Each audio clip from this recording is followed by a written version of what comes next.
Hey everybody, welcome to the Entrepreneur Experiment podcast with me, Gary Fox. Today I'm talking to Matthew from Squid. Squid are a Rising Stars winner from season 10. Each season I pick a company who I feel are about to break out. Squid only started a couple of years ago, but their growth has been absolutely monstrous in 2 years. So Squid are my pick for the Rising Star of this season. It's an incredible chat. Matthew is a deeply intelligent guy. He clearly thinks about things on a very, very different perspective. Squid is the loyalty app you'll see in coffee shops all over Ireland. So we discuss their rapid growth, how they think about scaling, and how much fundraising they've done to date. This is an incredible episode. You're going to enjoy this one. Here's our rising star for season 10, Matthew from Squid. Matthew, welcome to the pod.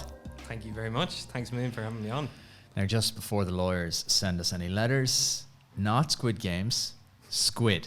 No, we've had that before, all right. Yep. Squid. Squid, nothing to do with Squid Game at all. But we did have, I mentioned that to you earlier, that we had a good instance with being delisted based on trademark infringement or whatever it was. But geez, that was some nightmare when that happened. In fairness. On the rank of the most stressful times in your life, what was that like? Yeah, it's definitely up there. What happened? We just woke up on a given morning and the Google seemed to be doing a mass clear out of, I don't know if you remember the Squid Game craze, and everyone was just Squid Game this and, but we literally just woke up and we just had all these complaints, basically. All these businesses going on as to, like, we can't download the app. Like, people are coming in and they can't download it. And we kind of went, what? And then looked at the App Store and with these emails basically saying, you've been delisted based on copyright infringement or something. Wow. And, like, our point, And that was the first you'd heard of it? That was, it was literally just a case of kind of waking up and then, like, just hearing all these things back as to, like, this is happening.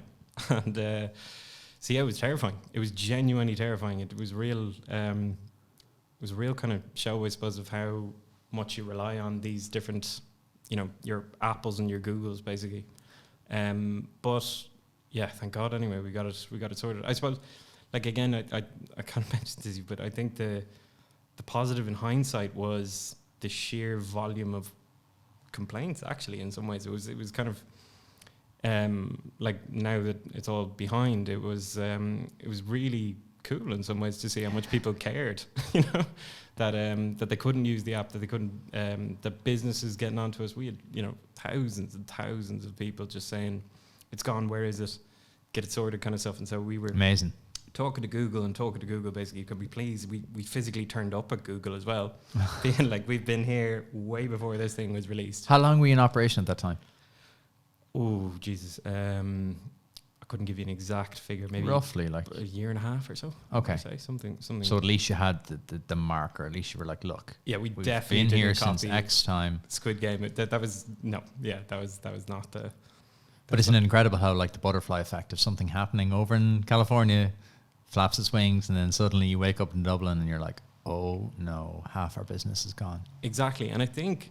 I can't remember exactly how we got it fixed, but it was someone in Japan or something bizarre like that who came to the rescue at the end of the day. Naturally, yeah, of course. Exactly. But so, yeah, there was a real kind of roundabout way of getting into it. And again, I think the other problem was just seeing, like, big enterprise as well. When you start seeing, like, Google is so fragmented into all these different sections. So we'd know loads of people who work in Google. So our first port of call was going reply back to the thing and sort of going, we're not. And then trying to tap up, like, people who we knew. But they all pretty much had the same answer about, oh, that's not us. If you know what I mean, that's somebody else. But they're like different businesses within a business. Exactly. Yeah. Outwardly, we were kind of thinking Google is Google, if you know what I mean. No, it's not at all. It's exactly as you were saying. It's fragmented into all these different parts. But it was... yeah, that was an experience. I suppose it's all part of the fun of kind of the ups and downs. And So what is Squid? So Squid, basically, what we do is we make customized loyalty schemes for different brands, and then we host all their loyalty cards in one app for ease of engagement, basically. So I suppose it was a little bit of kind of solve your own problem that I think most people are probably familiar with it, just the kind of thinking of, like, loyalty schemes in theory would be nice if you use them, but they're just so clunky and awkward, and they're just awful. Like most people have been there in the queue where if somebody comes up and they sort of say, "Do you have a loyalty card?" No. Would you like one? And your brain's kind of defaulted to go no. But really, again, it's not that you're saying that you wouldn't like the loyalty card. It's more that you're just going, I don't want to sign up to this thing. I don't want people to push this thing at me. And then after that, like, how many loyalty cards can I actually keep, or apps or whatever it is, if you know what I mean? So that, I suppose, was the big starting point that we went from, is can we just remove that sign up, make it basically that it just becomes dead easy to, if you want into a loyalty scheme, just bang and you're in. And then collapse all the apps or cards and apps or whatever it is into one thing. And thereafter, basically just making every interaction with a loyalty scheme just a single tap. So single tap to sign up, to collect stamps or points, and to redeem as well. So just completely simplifying it from the consumer's experience, basically. It is simple. I'm a squidder. I use it in all the Wicklow coffee shops I go into. Like, it's everywhere. Anyone listening, it's the little kind of circular device you see underneath nearly every till and coffee shop that I go into now. You're everywhere. It would seem. I know we had this conversation over lunch. You're like, oh, a long way to go, but like in relative terms, your growth has been pretty explosive. Yeah, I think myself and co-founder Katie, we started this straight out of college, so we'd no experience. So I suppose the big thing for us has just been all the learnings and constant learnings, and at every stage you learn more and you find out that there's more and more to learn. But I suppose we had one guy in particular, this guy Andrew O'Shaughnessy, and he, in very simple terms, he basically broke it down into, look, there's two phases for a company. One is achieving product market fit, and the second stage is scaling. But that part of kind of getting product market fit, of basically like, have we solved a problem for a market? When your market's massive, which with loyalty, like, it's arguably the biggest untapped market in the world, it's very, very difficult to kind of like keep on working out, okay, when is this bang on? Yeah. So a lot of kind of how we've been looking at the scaling to date is just constantly like sort of testing, like, is this right? Is this still right? If you know what I mean? And now basically, to your point, we're in, we went very much after kind of coffee and that sort of stuff. Now we're in about 40% of Irish coffee shops. We've started as well in UK, Australia, and we've started getting a bunch of inbounds as well from different countries and that kind of thing, which is exciting. But magic, it's working. It's working, yeah. When did you start? Because you speak like a very established founder, like you're very confident in your story. When did you start, though? I don't know about that, first of all, but we started basically just before COVID. So yeah, I was trying to set up the softball for you, going, look, this is so new, because I think anyone from the outside looking in would go, oh, this is obviously a very established company. You see it everywhere. You just kind of assume, you project brilliance onto it. So just before COVID. So it was just before COVID, which was, again, back to that kind of like getting product market fit thing. It was like we did at least have a little bit, of I think like a 2 month or so spell of kind of being able to get the product out and just learn and watch and learn and all that kind of stuff as to how do people interact with it, what do they like, what do they not like. But then obviously lockdown happened, and then suddenly that's all taken away from you. It's all restricted. It's all online, or these places are closed, or people are afraid to just, go outside, basically. Yeah. But yeah, so, I mean, as I was saying, we have very much focused on that sort of stage of, we need to make sure that we get product market fit before scaling. And so with COVID in there, it was really, really difficult, particularly international stuff. So I remember when we got our first sales in places like the UK, but we're all doing it from our house, if you know what I mean. So trying to work out, again, it's just a different market. It's a new market. And thinking that kind of way of like, well, is the UK market the same as the Irish market? Do people think about loyalty the same way? Do they respond the same way? What do businesses think? What do consumers think? Where did the idea come from? Because like it's such an obvious idea. You're like, yeah, this is a no-brainer. But again, it's so obvious. You're nearly going, oh, probably someone's already doing that, and it's such a big problem. So how did you and Katie go, yep, this is a problem. Yeah, we're going to tackle it. I suppose to go back to the beginning, I suppose really we initially set up with just the idea of exactly what you were saying, like it seemed such an obvious problem that it was kind of in the back of our minds all through college.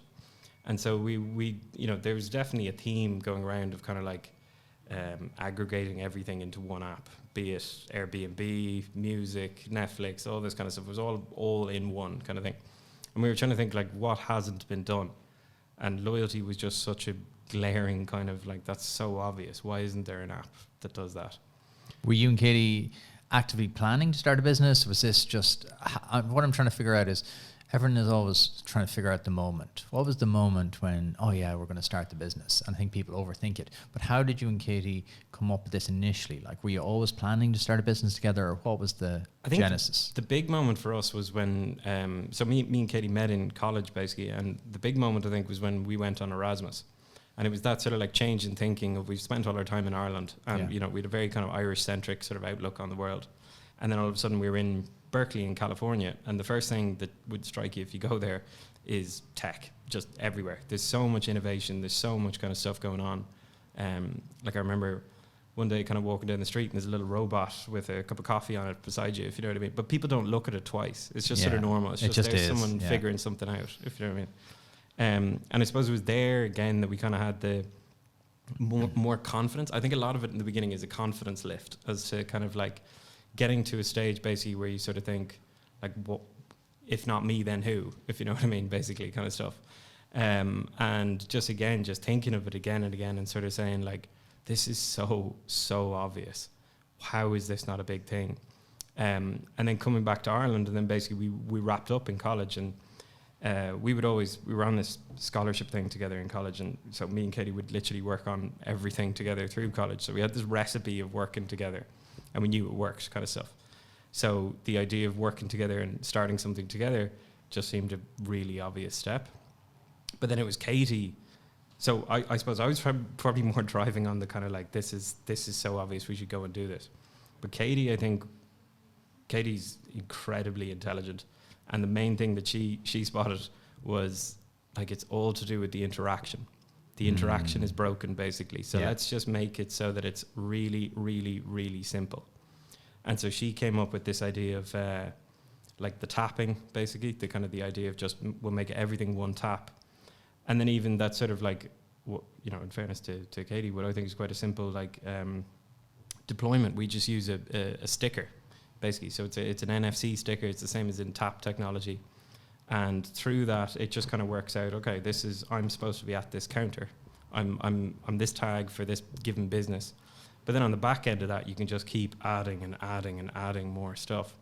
And, you know, then we needed, again, it was in Katie's kitchen that she just had one of those kind of glass jars, and it had a cork kind of cap on top of it, and she went, something like this would be pretty handy. So then we just started ordering, you know, now we have thousands of them coming in. We have this place in Italy that supplies us with just loads of these things. We probably completely changed their thing, you know. They're like, who are these guys in Ireland making all these jars? They're just obsessed with water. Exactly. Yeah. So I love that story though, because it just shows incredible clarity of thought to go, okay, this is a problem. Step 1, step 2, step 3, step 4. These are all the steps we're going to take. You broke it down to the very core steps, because that's the big issue. How do you eat an elephant one bite at a time? It's how do you tackle a global massive problem? And I think that has been definitely a kind of a learning for us as well, is as soon as we launched and we started getting going, you start to get all this interest basically from different companies, which again, when we were kind of you know, early and young founders, definitely is distracting. So you get huge behemoth kind of payment companies, your Googles, your food ordering companies, tipping companies, you know, you name it, basically, they've all gotten on and they were like, I've seen that thing, if you know what I mean, what are you thinking, what are your thoughts on this sort of stuff? And so it's all just kind of bright lights, if you know what I mean, that you kind of think, like, Jesus, what if we went this way? So there's definitely been a lot of learning and kind of discipline into like trying to keep that, exactly what you were saying, that focus on like what we do is basically we make it simpler to engage in loyalty schemes.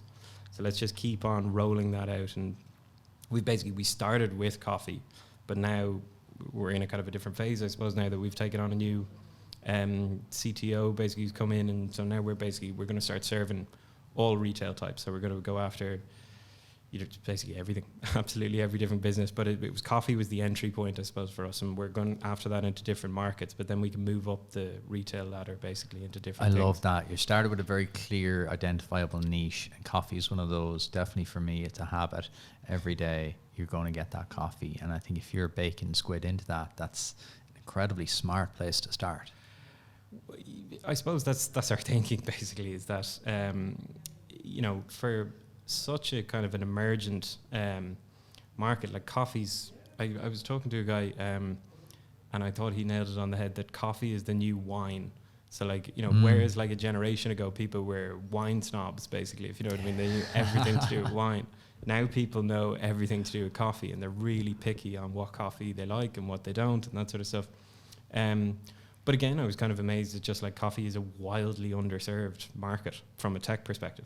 So there's loads of different businesses building stuff for restaurants and the likes. That area is just so cluttered. That's a fair point, actually. Yeah, when you think about it like that. Yeah. So again, it was kind of that thinking of like, how do you dip your toes into this big pool, if you know what I mean? Like the thinking basically has been, well, let's go after coffee, and that's where you lay the foundations. But the logic has always been, listen, the same people who drink coffee, they also shop in clothes shops, they shop in supermarkets, they shop in petrol, they shop in all this kind of stuff. So, if we basically can be an attractive solution to a coffee drinker, well, then that basically you start getting the attention of the bigger brands. And like we have basically proven that in Ireland and in UK and the rest, that we've had the bigger chains in different areas come on to us and say, can I have this for my petrol? Can I have it for my supermarket? Can I have it, for all these different areas? Why do they want it, to ask the obvious question? The simple answer is the engagement rate, basically. So people use Squid more often than they use other loyalty schemes. The reason, again, that we think that is basically it's very easy to use. So, again, in really, really simple terms, if you're a retail business and you're thinking, okay, any retail business is in a highly competitive market by nature. So, like, what's stopping another clothes shop from opening up? Absolutely nothing. What's stopping another coffee shop from nothing, if you know what I mean. So they're all competing for footfall, basically. Again, to compare something like tech and retail, the realistic problem for a retail business is you're not, if you're located in Dublin, let's say, like, you're not trying to attract different customers from London or from afar, basically, in the same way that a tech business would be trying to expand. It's who's there, it's who's around you, basically. And again, it's all predicated on them coming back. So that thing again of basically, if we can help, like, in fairness, we don't do the sign up and we don't do the loyalty part. That's the business themselves. Is that they've basically gone, we're happy to do a loyalty scheme. We're happy to reward people who come back more often, basically. So that they've already established that. We just make it easier for people to interact and engage with that. But then when that works, there's, a bit of a cliche again, but there's loads of stats out there as to the power and the impact of loyalty. Again, in just simple terms, like, imagine if everyone was buying twice as often, what that would do to your bottom line. It would double. But you don't have to do all this mad outreach. You don't have to do all this mad marketing. It's very focused, kind of just like, you've been here before, come back. And so I suppose that's one of the kind of the small add-ons that we've been doing, is sort of the working on this marketing part. But again, like, what we're really trying to get is that sort of very human feel, I think, for, like, when we got started in the beginning, another big learning for me and Katie was the sheer level of passion that is in every retail business that we were talking to. And, before starting Squid, we would just walk past what were shop fronts to us, if you know what I mean. But then you'd go in and you'd talk to them, and they just, like, again, it's just gushing passion, basically, as to, like, you wouldn't believe the amount we had to do to find the branding we did, with this person or that person, and we've traveled the world, and, like, to get this type of coffee, it took us this long, and we were refining. And then what we started noticing is, after you hear that, and there's a couple of, like, specifically, I suppose, there's a place called Bujo Burger. The blue place. Yeah, and I remember going in and talking to the guy who set it up, and it was just, after I walked out, I was obsessed with the place. I was savage food, though, to be fair. Exactly, But I mean, I was telling everyone about, like, you wouldn't believe what they did to get this burger right, if you know what I mean. And like all kind of stuff that you wouldn't see in the background. Like they were doing all this sort of carbon capture out the back, but like properly doing it, if you know what I mean. And so you started to realize that basically the loyalty and couponing get conflated a lot, I think. And like, if I was to ask you or anyone on the street, like, what's your favorite business, what's your favorite restaurant, pub, whatever it is, it's nothing to do with like, oh, because they give 10% off, or basically they've cut their prices. Yeah, it's all to do with an emotional thing. So, like, sorry, that was a long-winded way back to the kind of marketing side that we're looking at building, is that we kind of just want to sit in the middle, but enable basically businesses to talk to consumers. But we don't want to get in on it. We don't want to interfere. Do you ever get that pushback though? Do you ever get businesses going, no, I need to keep the direct relationship? And that's, to be fair, what we're all about. We're trying to step out of the way, if you know what I mean. We're trying to basically go, like, these are your customers. Like, we don't view them as our, like, app users. We don't think of as our app users, if that makes sense. They're somebody customers, and both ways. I think that, like, you know, again, because as we're saying, I'm viewing this a lot from my perspective as someone who shops a lot in retail. Everyone does. Yeah. But what would I want? And the more you get to know a business owner, the business story, the branding, all that kind of stuff, the more comfortable you get with it. And like, one of the definitions of loyalty that I liked was walking past a perfectly good alternative, basically. So, you know, when the reason you do that is, in my head, not to do with couponing. It's not to do with like, you know, it's this. It's because you really like that place. You like and some brands are just super good at it. And we probably don't realize, you know, like Starbucks, for example, is one that, again, they kind of just invented that thing of humanizing, you know, like, what's your name? Basically writing it down on a cup of coffee, and then all of a sudden this massive chain, they have these interpersonal interactions. And it's like human psychology. I think people forget so much of business is human psychology. Exactly. So, yeah, again, back to that kind of product market fit thing. Like, what we're trying to do is we're trying to make it easy, convenient for a business, so that, like, again, we can kind of enable businesses just talk and build a better relationship with their customers. But equally, as you were saying, the subtlety is not to overstep our mark, and basically to make it that it is an authentic kind of, you know, two-way communication channel, basically. Yeah. But, you know, ideally, again, if there's certain that we can kind of automate and make simpler, that's, again, kind of where we can just facilitate a lot of we want to be like outsourced customer engagement, I suppose. How did you, I've just been thinking about something as you've been speaking there about 2 months and then COVID shut down. How, as young first-time founders, how did you maintain the belief and the determination to keep plowing on? I think the honest answer is that we always really enjoyed it. We've enjoyed every step of the way, I suppose. And, you know, one of the big realizations for me is that and Katie, I suppose, would be in the same boat, that we just love learning. And, like, it was I find it really enjoyable, kind of like at every stage of the way, everything just gets bigger and broader, and kind of, you know, there's like little areas of business that you know nothing about. And what I start to do, I've noticed, is I get little micro obsessions with new stuff as it come along. So, you know, initially it might be stuff like, here's a minor introduction into finance, into law, into marketing, into product, into sales, into this, if you know what I mean. And then you're kind of like a little bit looking under the hood and going like, geez, that's quite interesting. And like, then you talk to an industry expert in one of those things, and they can unpack that for weeks. You know what I mean? So, and then it just keeps leveling on, whether it's HR or like, you know, subclasses of these kind of different things like branding and, you know, so on and so forth. So, a lot of it, I think that like we just kept on researching and learning and loving that, and then applying it back into the business of kind of, no matter whether we're trying to refine the sales or thinking about scaling or thinking about, you know, the next market, or like that kind of trying to constantly test the assumption of like, is this working? Will this be here next year? Will it be here in 5 years? Will it be here in 10 years? Like, is it sticky? Is it happening? What did you do when everything closed down? That's a fascinating answer, by the way, because the very most fascinating entrepreneurs I meet are just curious people. They're just curious. They're just why and why and why and what if and what if. It's really interesting that was your answer. When everything closed down and you're 2 months fresh, coffee shops closed. I know they came back a little bit quicker, but what did you do?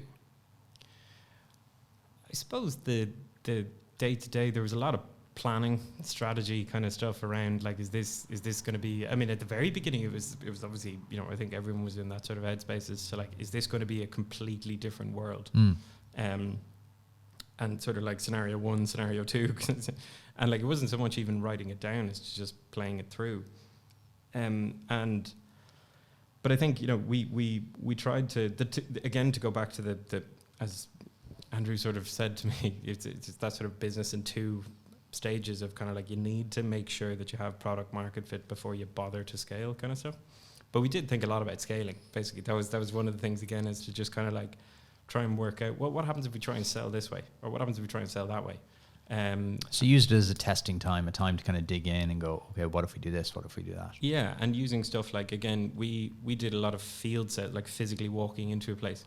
Again, deliberately, because you learn so much. You go in and you say, like, you know, we're thinking about building this. What do you think? And you get all this feedback as to, like, you know, that's interesting, but I'd really love if it was like this. Thanks very much. Cool. Kind of stuff. Yeah. So you did that. You went out and did the hard yards. You went to places, chatted them, found out. And then the hard part, I suppose, was trying to do that online. You know what I mean? Yeah. Because it's not as... It's totally different. We talked about it over lunch. It's totally, even doing this. Exactly. Having a face-to-face conversation with you, we just had a lovely lunch. It's a very different relationship, and it's a very different chat. No, completely. So I think that, again, was the type of thing of trying to work out, because again, you kind of get like one sentence answers and stuff like that. Like, what do you think? Like, sounds great, thanks very much, or, you know, send on more info, that kind of thing. And the facial expression is gone, the body language is gone, the subtle hint is gone, maybe the thing they're holding back on saying isn't said. And trying to get people to open up, I think, is one of the big, like that example on the Bougeot kind of thing of, like, it was, you know, the conversation started with, how are you guys thinking about loyalty, if you know what I mean? And then it just sort of went on, and then he just started, like, talking about this big old, you know, learning curve that he'd been on, and all the different parts that he had to do to find the right recipe, the right place, the right brand, the right this, that, and the other. But it's really hard to get that through an email or through, like, even a phone call, as you were saying, that kind of, like, you know, that visual thing, and the being in the same room as someone. It is just different. It's tough.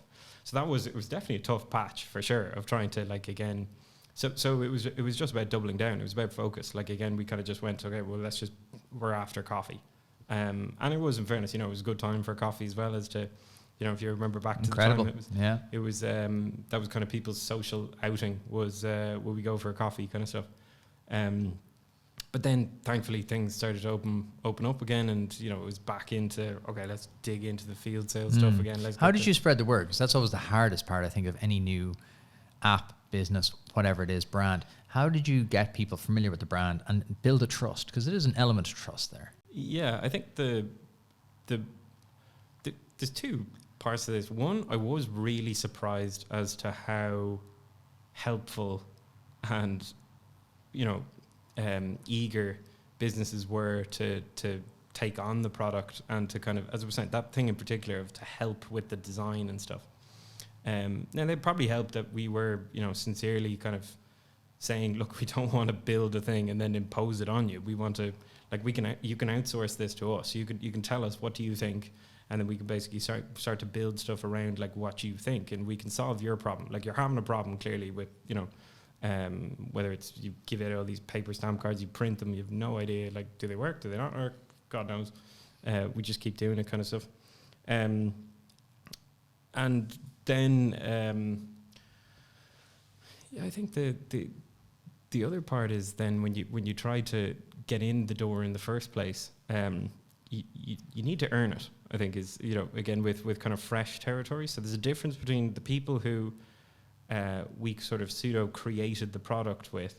They continue to be incredibly helpful. And it's great. I mean, a lot of them still come into the office and that sort of stuff. We'll just catch up for a coffee, and, you know, they'll talk through again, like, oh, we saw this and we saw that and that kind of stuff. but then selling to completely, because selling is different to creating, I suppose, if you know what I mean.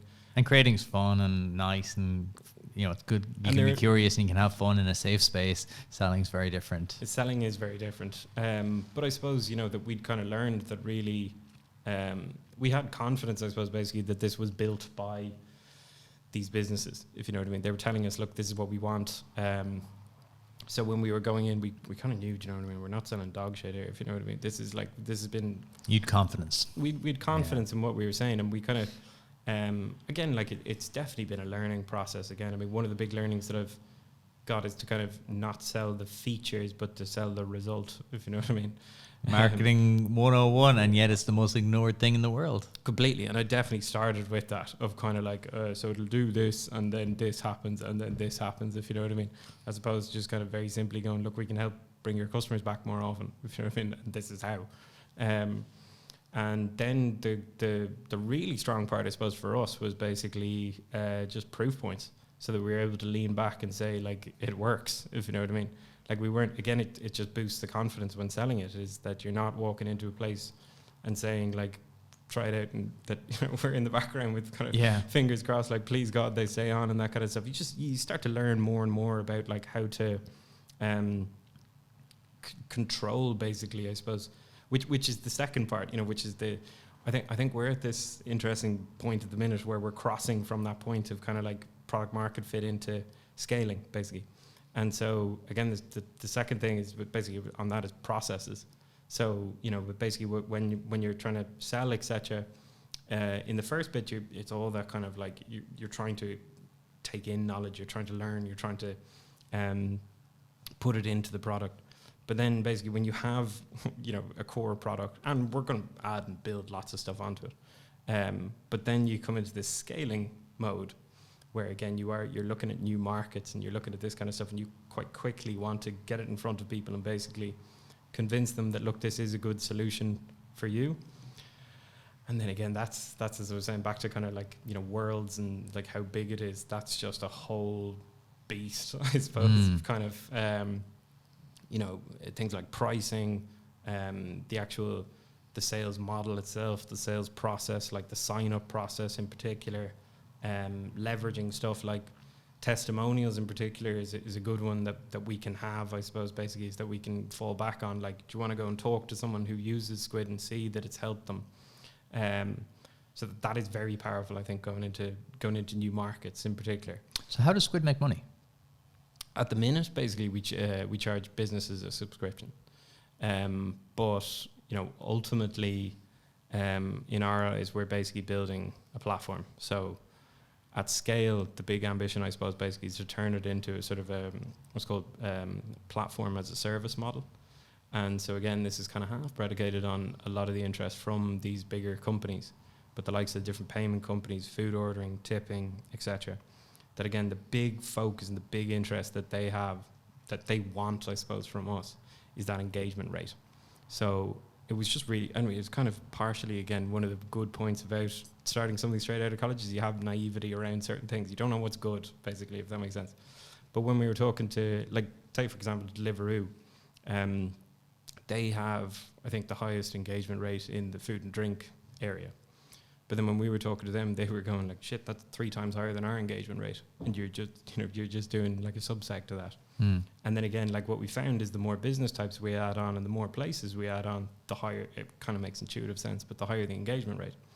So it becomes that thing of, if you step into, say, one of their minds of, geez, imagine if I piggybacked on that app's back and I doubled the amount of purchases that were going through my platform.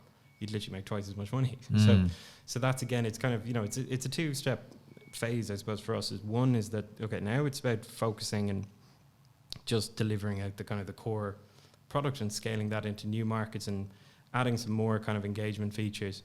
But then at scale, basically, becomes this, thing where we can link up with a whole bunch of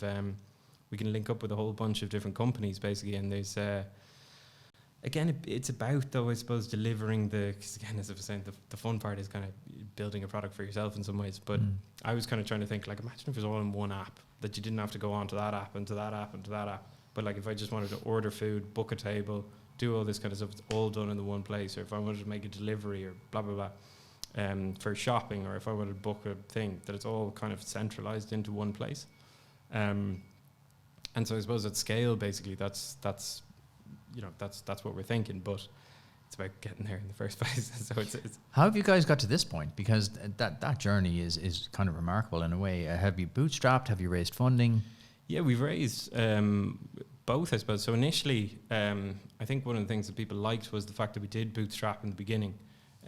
So like we committed our own money, me and Katie. So it was just recycled scholarship money, basically. And then afterwards, we had a few people who came in, and then I suppose we started getting more bigger investors interested. Then they reinvested, and then we got into more kind of bigger names, etc. So these are kind of just Irish entrepreneurs and etc. How did that all start, though? Because this is the thing I think people don't understand. Like, how do you go from there to here? Like, so you bootstrapped it a little, and then people started getting interested, or you went out and you got them interested, or how does that dance work? So the honest answer again, I think, is that when you're young, it's much easier to do things very lean, basically, compared to if you're someone who's got a family or a mortgage or that kind of stuff. So we had that freedom, I suppose, in the very beginning, that like, you know, we could we did do a little bit of, like, we were doing maths grinds and that sort of stuff on the side as well to kind of keep us paid, as well as like there was money going out and then this to kind of top us up. So we did have that, I suppose, in our favor. But then I think, you know, for us, a lot of it was like we'd take the investment stuff very, very seriously, because again, it's kind of thinking about it from the flip side of to imagining myself giving someone money and them coming back and saying it's all gone or something like that. Yeah. Like I've blown it. I don't know what happened. Just gone. Exactly. So I like we always had a mentality towards it of like treating it with extreme respect, I suppose. And so there are certain times, I think, when you just have this confidence that, like, you know, the limit for us to be able to do X is purely capital. And then at that point, that's you know, that's a personal thing, I suppose, and it's different for a bunch of different people. But at that point, that feels right to go and raise, basically. And so whether that's, you know, selling more or building new product, etc., that's a good time in my head to be able to, because again, it's that sort of like, it's just very easy to sell because you're not lying. You know what I mean? You're not doing this thing where you're starting out and you're sort of saying like, oh, we're going to be absolutely massive, based on what? I don't know. I'll figure it out. The slide. Yeah, exactly. Look, it's going up and to the right. Yeah. Look, revenues go up. Exactly. Look at those projections. You know what I mean? I love that. And you've kind of said that in a very understated way, but that is a hugely significant point. I think a lot of startups have these visions and these plans and these projections, whereas you were able to go out and raise money, because this is the one question startups have all the time. How do I raise money? What's the secret sauce? You've just outlined the secret sauce there, in the fact that you'd started, you'd got traction, you had metrics, and then you were able to coherently present to an investor going, this is what we've done with this, we need this to do that. Very clear, very linear, and put yourself in their shoes. And I do think, in fairness, it's also probably, it's going to be completely different business to business. But I think particularly in our space, it was a lot of like, we had to prove some stuff, if you know what I mean, that we had to be able to say, to your point earlier, like something like loyalty, it's a pretty obvious idea, if you know what I mean. So to raise a whole bunch of money at the very beginning when you know nothing. It's going to be a costly lesson. It's going to be a very costly lesson. Whereas again, what we've done is we've gone very lean now to a point, and I do think, in fairness, that, you know, investors like this basically with us, is that we've, you know, been very, very efficient with the money that we've raised, and we've now brought it to a point where we can stand over and we can say, look, we're, you know, consistently sort of top 5 in the charts. We're highest engagement rate of pretty much any food and drink app out there. We're international. We have well over 1,000 customers. We're getting all these inbounds from these different places, and we know how to control and run the business, if you know what I mean. So again, that thing of investing then becomes a kind of like back to your point. It's basically, okay, now we want to go from here and we want to go to there, basically. So that's basically why we need to raise. It's not just vanity, if you know what I mean. It's not just to kind of come out and sort of say like we would like to take on a lot of money. I think that's seen as a barometer of success. Sadly, I think sometimes people confuse raising with success. They think the success comes from the raise, when in reality it's the other way around. Well, it's also, in fairness, it is an experience thing, and you know, there's certain people that again that I look at, and you know, they just have wealth of experience that again I can understand why someone would invest, you know, on day one kind of stuff. Yeah. So it's different for different people and different markets and different products and all that kind of stuff. But yeah, no, I definitely think, I mean, the one of the big things that does at the very beginning, I remember a guy who, when I was telling him about like what we were planning to do, he said to me, "Are you sure you want to do this? Like, are you really sure you don't want to take a year off or go on a gap year or do something like this? Because once you're in this, and especially once you take investment, you know, like you're in. Yeah. You are 100% in." And so again, I think it's probably that thing that we have always like.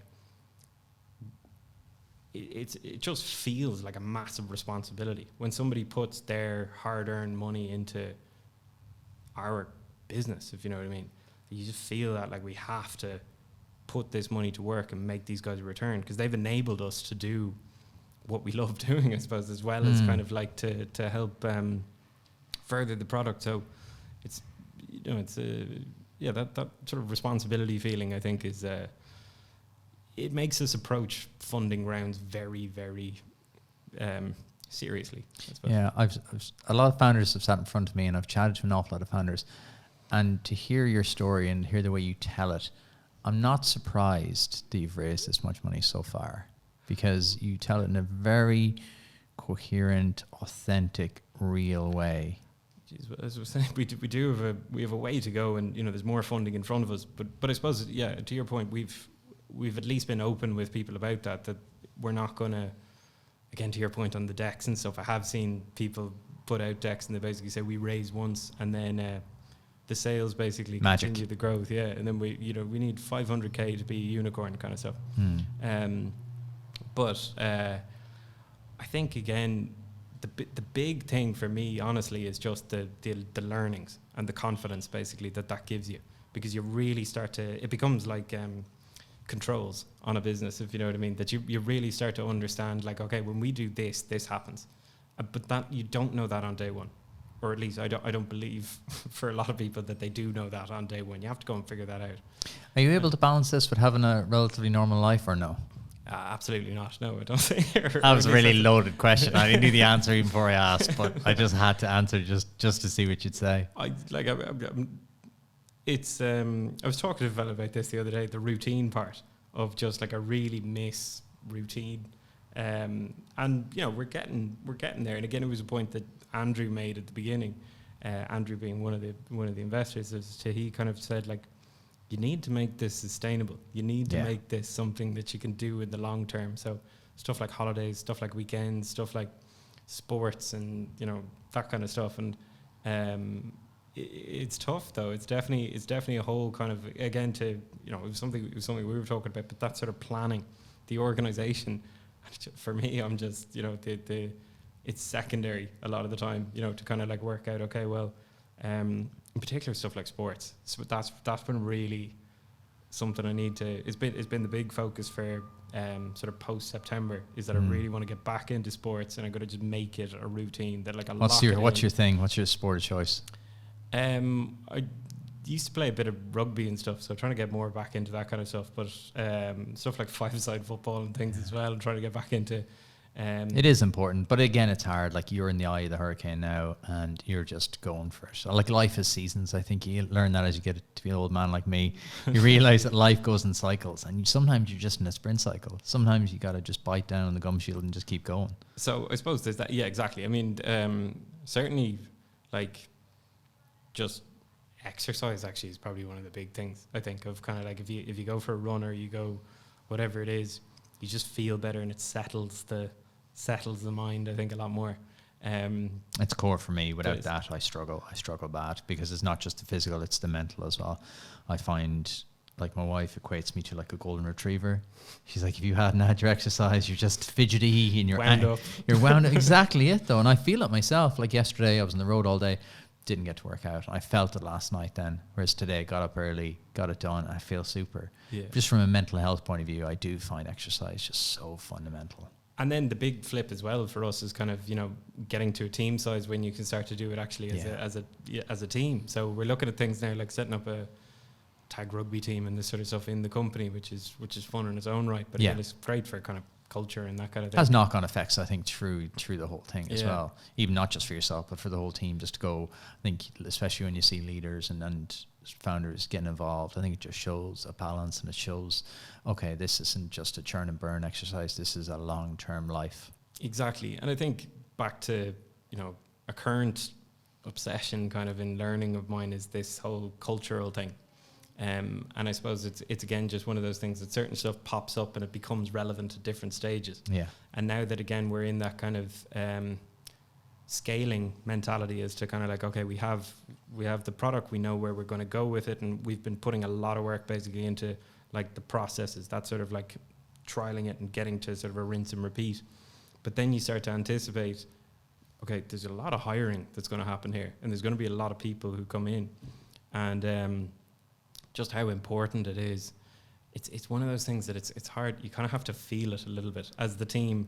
Yeah, I don't know, you know, in terms of stuff like, I know you've had a few people who've talked about this before, but the sort of imposter syndrome as to like initially when you get started on something, it's very much just like, you know, focus on the problem. Yeah. If you know what I mean, your problem.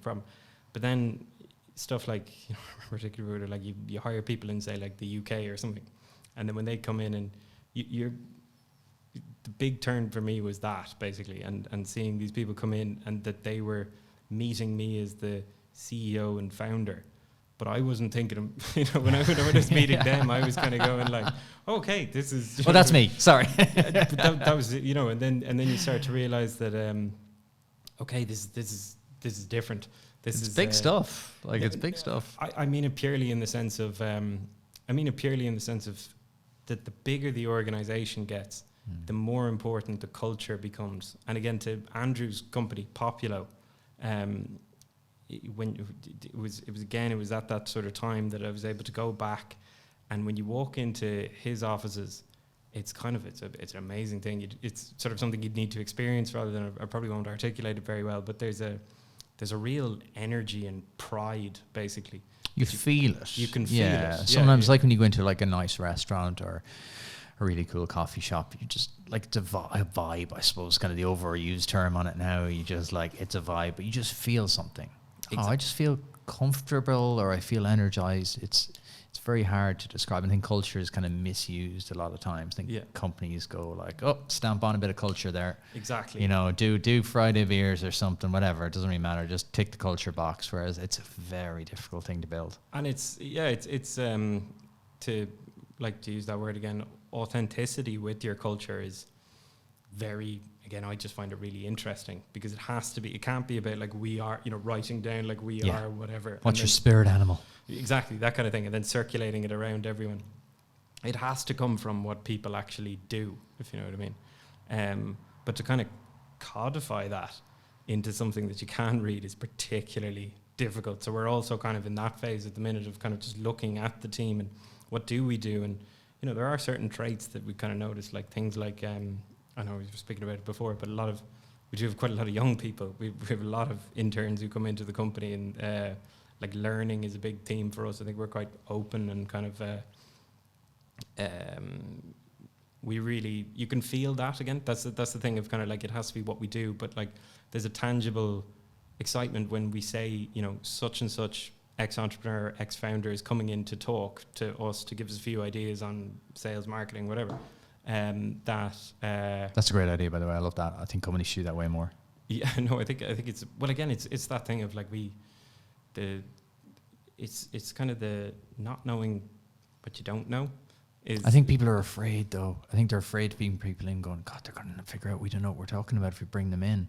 Whereas instead, there's no ego with you guys. It would appear from the outside looking in, you're just going, yeah, we need to bring people in to learn. We're all learning together. Yeah, well, that's certainly what we're trying to do anyway, is because you know, it's also probably just an obvious logical point, but like a lot of the times, why would you bother go off trying to reinvent the wheel when somebody's already cracked it? If you know what I mean. So whether that's, I don't know, you know, any aspect, as I was saying, be it scaling in particular processes for us now is one that we're trying to talk to a lot of companies that have done something similar. It doesn't have to be in the same space, but if they're, you know, selling to the same market, or they have like a consumer product, or, you know, they're working in whatever, you could just talk to them, and you're trying to ask these open questions as to like, how did you grow, if you know what I mean? And then they'll give you these little snippets that you went, oh right, and sometimes you do hit those kind of moments where you just go like, oh wow, that's definitely, we weren't thinking about that as a point. And then, you know, again, the further we go, I started to realize, I think that the big skill is trying to simplify things as opposed to make them more complicated. Whereas I was definitely thinking about it the other way of kind of like, you know, that there's just loads and loads, but it's basically being able to have the idea simplified and then being able to unpack it again and again and again, if you know what I mean. So yeah, I think you get a lot of that learning from talking to different people. I think simplification is the hardest thing to do, because you kind of feel like it should be harder than it is. You're like, oh no, you don't understand. It has to be done like this. And you're like, does it though? No, exactly. Because the best products are simple. Yeah, or at least in fairness, there's a real simplicity, and there's an art in being able to simplify, and so that's definitely a big learning for me, and I'm trying to work on it, if you know what I mean, on a lot of the different stuff of taking something and just being able to go, because a lot of the time you kind of get the rough concept and it's clear enough in your head, but then trying to put it out in words, it gets longer. But the likes of, say for example, Bobby Healy, I remember listening to him talking about like his vision, and sort of again for us, we were always kind of going like, we know where we're going, and we know what it looked like, and we can draw it for you if you want. But he had this thing where he was like, oh, we want to replace all road-based deliveries, and I was like, you've caught a lot there. Yeah. In like, you know, the use of the word all, if you know what I mean, just implies scale basically, and that kind of stuff, and like road based, just clear what you're going after. Yeah. And like, but even that alone, that one sentence, yeah, powerful, beautiful, simple, but so bloody hard to do. Yes, very hard to do. I think especially in Ireland, we definitely have a scale problem.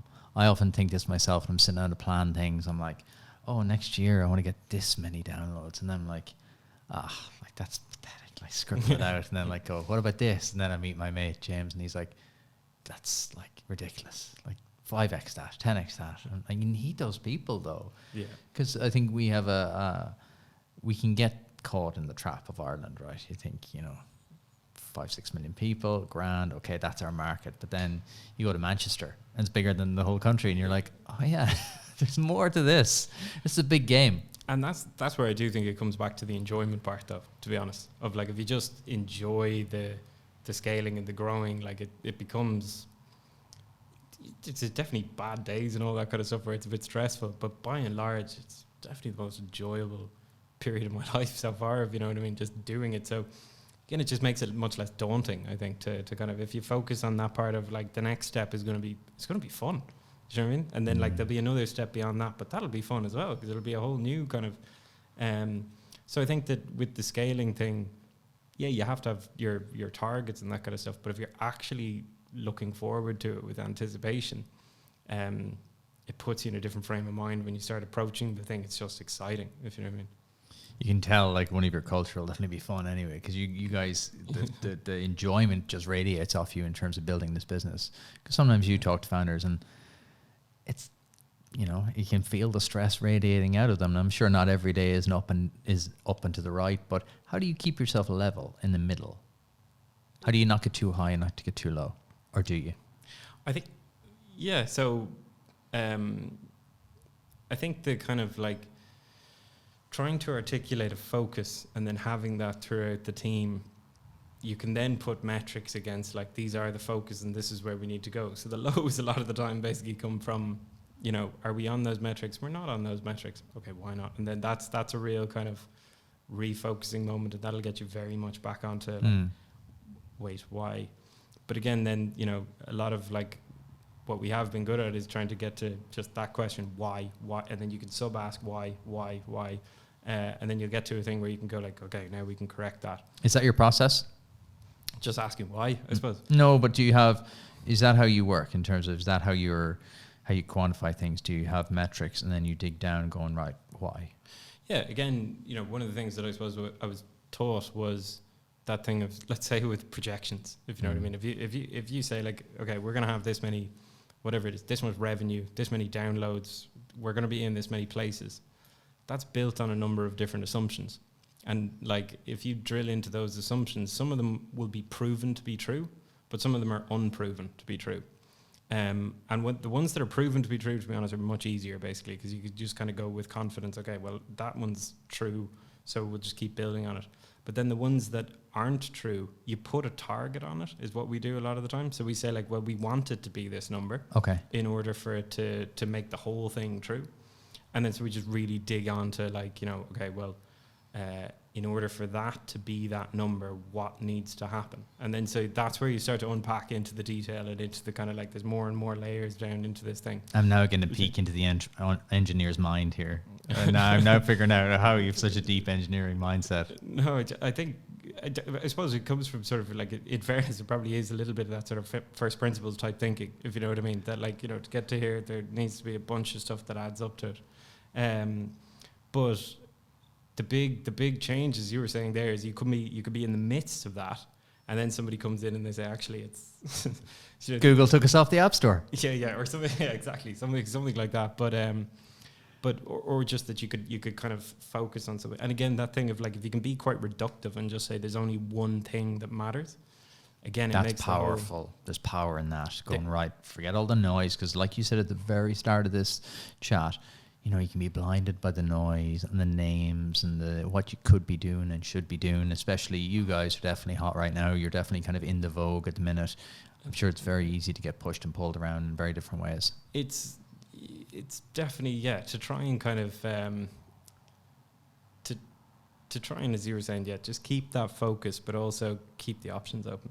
I suppose is the and timing. I know we were talking about this as well, but timing and like when is the right time and that sort of stuff is a big thing that I suppose we've been grappling with for a long while, as to like, you know, do we want to leverage something with a bigger player? When's the right time? And so I suppose, you know, again, there's been a lot of learnings from us, but right now what we're just saying is we're just going to focus internally. We're just going to keep on plowing on with what we do. And what we've seen basically is, look, the bigger we get, the more options there are, if you know what I mean, which is one good thing. So so it kind of makes sense as well from a logical standpoint, as to like, you know, if we just keep on focusing on what we do, keep scaling that, keep growing that, we're not doing anything wrong from these other guys' perspectives. We're just figuring out more stuff. We're learning more stuff. So yeah, so that's, as we're saying, the focus has been basically, and it has been a lot of clarifying though, but to go, okay, no, back to us, if you know what I mean. Let's just focus on what we do and push that. You've brought me along lovely to my second last question for you. What is next for you guys? Because you've had an absolutely phenomenal couple of years. What is next? Well, I suppose, yeah, it's this, we're raising at the minute, and I suppose what we're looking to do is expand internationally. So we've got the footholds in a number of these different countries, and we've started to get we've tested with different stuff. So we do a lot of kind of remote selling type things to just see, is there an appetite for this? And then when you get the tick box, it becomes a... Okay, so describe that to me. You'll pick like a market or a city or what? Yeah, so again, we kind of wanted to initially focus on sort of next door, so the UK. But again, it's just costly and expensive to go to all these different places. So we've tried things like, again, we learned this through COVID, how to sell to people through Instagram, through Facebook, through email. And then again, if you get a few bites, if you know what I mean, you can start building up conviction as to, this is a good market. We could. What happens if we send someone there? And then we'll send someone there basically. And then if you get a big sweep up, again, just building conviction into like, okay, we can scale in this market. So sorry, that's one part of what we're doing. But then the other part is there's a big part of building out the product. So again, we have had this thing that you were describing of, it was, you know, built by a guy who kind of came in initially, and it was kind of just quite lightweight type stuff. But now that we've got this, we've got a new CTO, Tom Brady, great name, who's come in. That Tom Brady? I was wondering what he was doing. The first day when he came into the office, we had a lot of that with like Tom Brady's coming in. I'm sure he gets that like never. Yeah, exactly. But so again, we've kind of thought of it again in sort of like orders of magnitude, and to go from 0 to 100 was one order of magnitude that we were focused on. But then when we got to 100, it was okay. How do we get to 1,000? And now, so a big part of what we've done is we're just thinking, how do we get to 10,000? And part of that is scaling, but also part of it is scaling the tech. So hence why we kind of went, okay, we need to restructure this, and we need to also enhance the product, build out the offering, make it more appetizing to businesses on a marketing perspective, so that we can add in more bells and whistles on that front. Again, picture being a business and basically being able to completely outsource your marketing to us, so that we would basically be able to run campaigns for you. But they don't just pop up on Squid. We'll be able to pop them up on Instagram, TikTok, social media and stuff like that, all from one centralized place at a low price, basically. So it's that, and it's also building into, we are dealing with some of the payment companies to get into, to be able to basically serve more business types. So POS companies in particular, basically building apps for existing POS systems, and then basically we'd be able to get into these different networks. So there's that basically. There's the scaling, and then there's the building out the product. But yeah, the ideal is that we can get up to about 10,000 businesses by the end of this round. So there's a lot of growth. There's a lot to be done basically by this. But then again, in terms of order of magnitude, thinking suddenly you're in that Deliveroo, Just Eat territory. You're in the same order of magnitude then, if you know what I mean. So, so that's kind of exciting as well to think what that'll be like. I have a funny feeling we might be sitting here again in a couple of years having a very different chat. That's for another day. What book would you recommend that's had an impact on you personally or professionally? I think the one that really kind of made me think that we should definitely do this was Shoe Dog. Absolutely loved Shoe Dog in the beginning. I know it's probably one that's been mentioned a few times, but just what I really loved was the small little wins, because that's exactly what it feels like. It's the small little things, not when I loved how in that story it wasn't about like, I started a thing and now it's a multi-billion-dollar company. It was, it was so much fun getting it from naught to into this little thing, and then from there into that little thing. So I absolutely loved that. And then the other one is a book called The Hard Thing About Hard Things, and it's very literal. And that's basically, it's almost like an instruction manual for a founder. And so I thought that was it's very, very brutally honest kind of stuff on just, again, that full range of things. But it was brilliant, I thought. Two absolutely cracking reads. Matthew, where can people learn more about Squid? Where can they download it? And where can they learn or get in touch with you? So you can download Squid on Google and Apple Store, just look up Squid. Find out more about us, I suppose, on our website, www.squidloyalty.ie. And then if anyone wants to get in contact with me, it's my email is matthew@squidloyalty.ie, MATTHEW. Class. Matthew, absolute pleasure. Thank you so much for coming on. Thanks a million. No, thanks very much for having me. Appreciate it. If you enjoyed my chat with Matthew, you can click here to subscribe to the channel, or you can click here to watch our latest episode. I'll see you back here next week.